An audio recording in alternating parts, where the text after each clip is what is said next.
அனைவருக்கும் வணக்கம். பகுதியை தமிழ் அறிஞர்களும் தமிழ் தொண்டும் பார்த்துட்ருக்கோம். மரபு கவிதை சுரதா வரைக்கும் போன கிளாஸில் பார்த்தோம். இன்றைக்கி கண்ணதாசன் ஐயாவை பற்றி பார்க்கலாம்.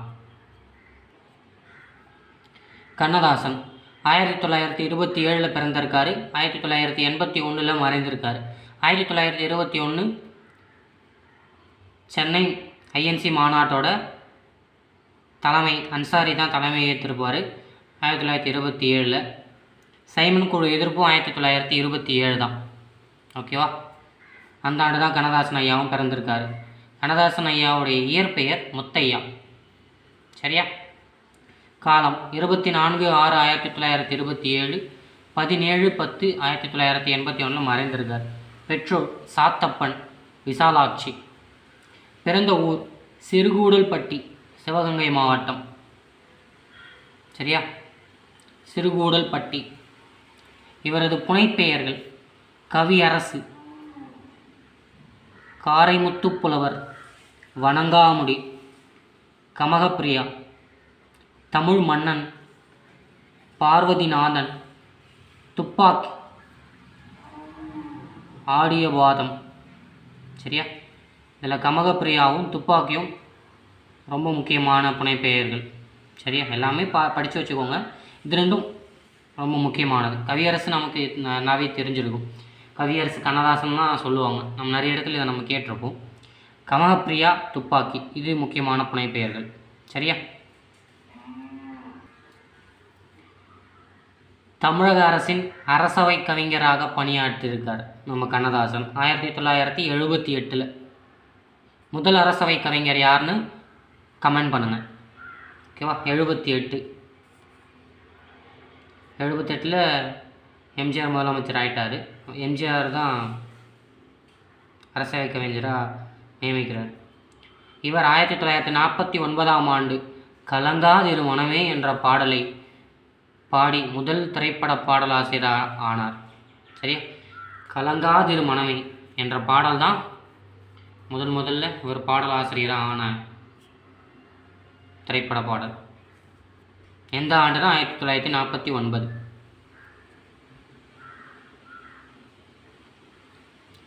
தன் திரைப்பட பாடல்கள் வழியாக எளிய முறையில் மெய்யியலை மக்களிடையே கொண்டு சேர்த்தவர். கண்ணதாசன் ஐயாவை அடிச்சகத்தில் இன்றைக்கும் ஆளே கிடையாதுங்க. அவருடைய பாடல்கள் அவ்வளவு ஆழமும் கருத்தும் நிறைந்தது. சரியா? மெய்யியலை மக்களிடையே கொண்டு சேர்த்தவர். சரியா? இது முக்கியமானது. அடுத்து அவருடைய நூல்கள் அர்த்தமுள்ள இந்து மதம்,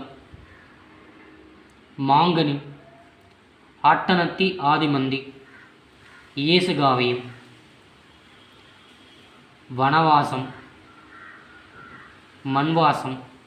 திருமண வாழ்க்கையை பற்றி நம்ம கண்ணதாசன் ஐயா அவர்கள் எழுதியது மனவாசம், கவிதாஞ்சலி. ஓகேவா? கீதாஞ்சலின்னு ஒன்று இருக்குது. கவிதாஞ்சலி கண்ணதாசன் ஐயா அவர்கள் எழுதியது. கீதாஞ்சலின்னு ஒரு நூல் இருக்குது. அது ரவீந்திரநாத் தாகூர் ஐயா எழுதினது. முதல் கவிதையை கீதாஞ்சலின்றது ஒரு கவிதை நூல். முதல்ல நோபல் பரிசு பெற்ற நூல் அதுதான். கவிதைக்காக நோபல் பரிசு பெற்ற நூல் அது மட்டும்தான். 1913 நோபல் பரிசு கொடுத்துருப்பாங்க ரவீந்திரநாத் தாகூர் ஐயா அவர்களுக்கு. கன்ஃபியூஷன் பண்ணிக்காதீங்க. அது கீதாஞ்சலி, இது கவிதாஞ்சலி. பொன்மலை, அம்பிகா, அழகு தரிசனம், கிருஷ்ண கவசம், சிரித்தேன் சிந்தித்தேன், அனார்கலி, தெய்வ தரிசனம், பேனா நாட்டியம், ஆயிரங்கால் மண்டபம், ஊமையான் கோட்டை, சிங்காரி பார்த்த சென்னை, பகவத்கீதை, விளக்க உரை. பகவத்கீதையை 1912 பாரதி மொழிபெயர்த்திருப்பார். சரியா? பகவத்கீதையோட விரிவுரையை கண்ணதாசன் ஐயா எழுதியிருக்கார்.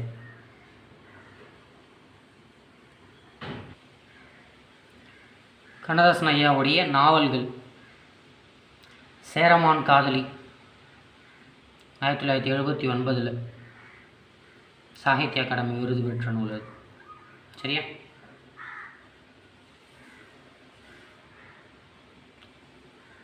குமரி கண்டம், லெமுரியா கண்டத்தை பற்றி எழுதியிருக்காரு, அதுதான் குமரி கண்டம். 1000 தீவு அங்கையர்கண்ணி, ராஜதண்டனை, அம்பிகாவதி, கம்பரோட மகன் அம்பிகாபதி, இவங்களுடைய வரலாற்றை ராஜதண்டனை, கம்பர் அம்பிகாபதி வரலாற்றை ராஜதண்டனைன்னு எழுதியிருக்காரு. சிவகங்கை சீமை, அவருடைய சொந்த ஊரை பற்றி எழுதியிருக்காரு. வேட்டங்குடி திருவிழா, சிவகங்கையில் பறவைகள் சரணாலயம் இருக்குது வேட்டக்குடியில், ஓகேவா. வேட்டக்குடி திருவிழா அப்படின்னு ஒரு நாவலை எழுதியிருக்கார்.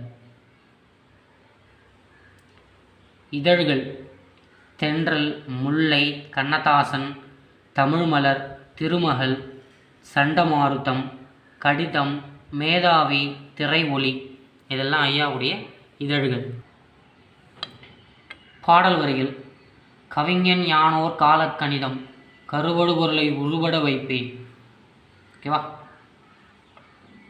மாற்றம் எனது மானிட தத்துவம், மாறும் உலகின் மகத்துவம் அறிவேன். மாற்றம் தானேங்க மானிட தத்துவமே, மாறிட்டே தானே போயிட்டுருக்கோம். மாறும் உலகின் மகத்துவம் அறிவேன், இந்த மாறிக்கிட்டு இருக்க உலகத்தோட மேன்மையை அறிவேன்றார். இது 10ஆம் வகுப்பு புத்தகத்தில் இருக்கக்கூடிய பாடல் தான். நான் நிரந்தரமானவன், அழிவதில்லை, ஆடையின்றி பிறந்தோம், ஆசையின்றி பிறந்தோமா. எவ்வளோ பெரிய தத்துவத்தை ஒரே வரியில் சொல்லிட்டார் பாருங்க. ஆடையின்றி பிறந்தோம், ஆசையின்றி பிறந்தோமா.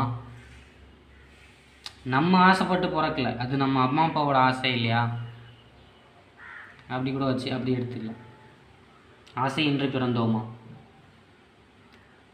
போற்றுவார் போற்றட்டும், பொழுதிவாரி தூற்றுவோர் தூற்றட்டும்,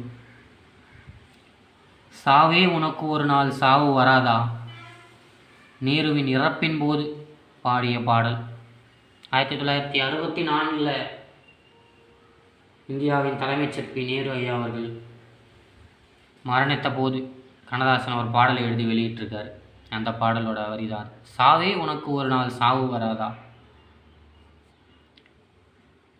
வீடு வரை உறவு, வீதி வரை மனைவி, காடு வரை பிள்ளை, கடைசி வரை யாரோ. வீடு வரை உறவு, வீதி வரை மனைவி, காடு வரை பிள்ளை, கடைசி வரை யாரோ. இது ஒரு சினிமா பாடல் தான், ரொம்ப அழகாக இருக்கும் அந்த பாடல். என்ன படம் தெரிஞ்சால் கமெண்ட் பண்ணுங்கள். மழை கூட ஒரு நாளில் தேனாகலாம், மணல் கூட சில நாளில் பொன்னாகலாம், ஆனால் அவை யாவும் நீ ஆகுமா, அம்மா என்று அழைக்கும் சேயாகுமா.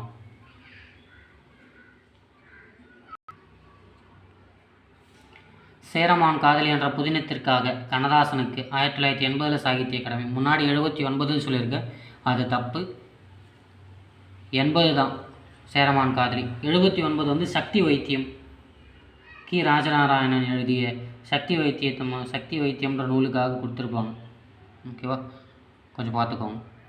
சேரமான் காதலின்னு வந்து புதினம், ஓகேவா. கவிதைக்கா, நாடகத்துக்கா, புதினத்துக்கா, ரேராக இந்த மாதிரி கேட்குறதுக்கு வாய்ப்பு உண்டு. குரூப் 2ல் கேட்கலாம் அதை, சரியா. 1980 சேரமான் காதலி, 79 சக்தி வைத்தியம். கண்ணதாசன் தத்துவத்தை அட்சய பாத்திரமாக குறிப்பிடுகிறார். கண்ணதாசன் அட்சய பாத்திரமாக குறிப்பிடுவது எது அப்படின்னு கேட்கலாம். தத்துவம், கவிதை, நாடகம் இப்படியெல்லாம் கொடுத்துட்டு, ஓகேவா.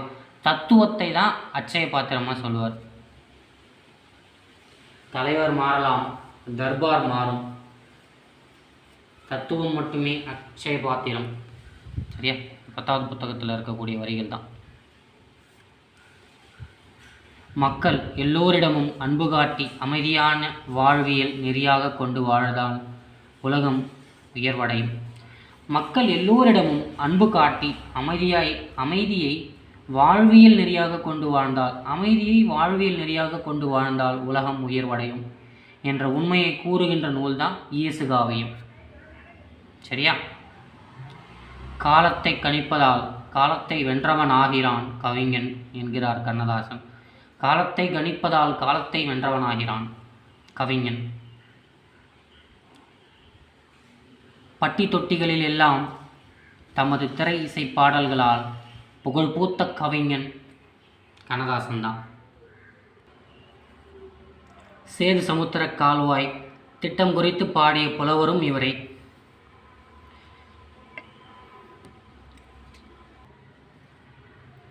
கண்ணதாசனின் முதல் படைப்பு மாங்கனி, சரியா?